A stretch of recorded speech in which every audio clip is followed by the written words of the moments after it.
57 हो रहे हैं। सुनिए मराठी में मुख्य समाचार। आकाशवाणी नागपूर, हेमांगी कुलकर्णी आपल्याला ठळक बातम्या देत आहे। राज्य शिक्षण मंडळाच्या इयत्ता 12वीच्या परीक्षेचा निकाल आज ऑनलाईन जाहीर होणार आहे।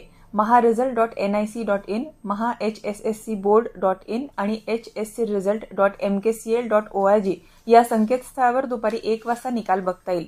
गुण पडताळणीसाठी उद्या 3 मे पासून विद्यार्थ्यांना अर्ज करता येतील।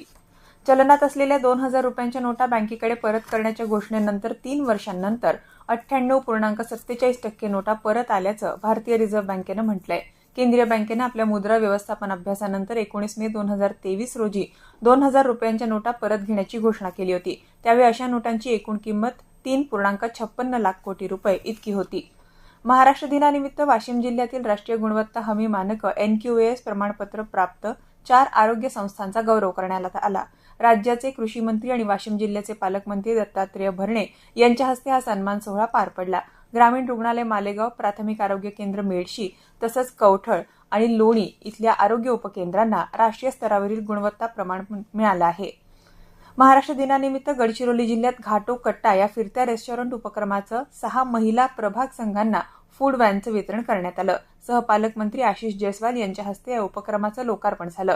उमेद अभियान आणि जिल्हा प्रशासनाच्या पुढाकारातून महिलांना वाहन चालवणं आणि खाद्यपदार्थ निर्मितीचं प्रशिक्षण देण्यात आलं असून या उपक्रमामुळे अहेरी आणि एटापल्ली परिसरातील महिलांना शाश्वत रोजगार उपलब्ध होणार आहे।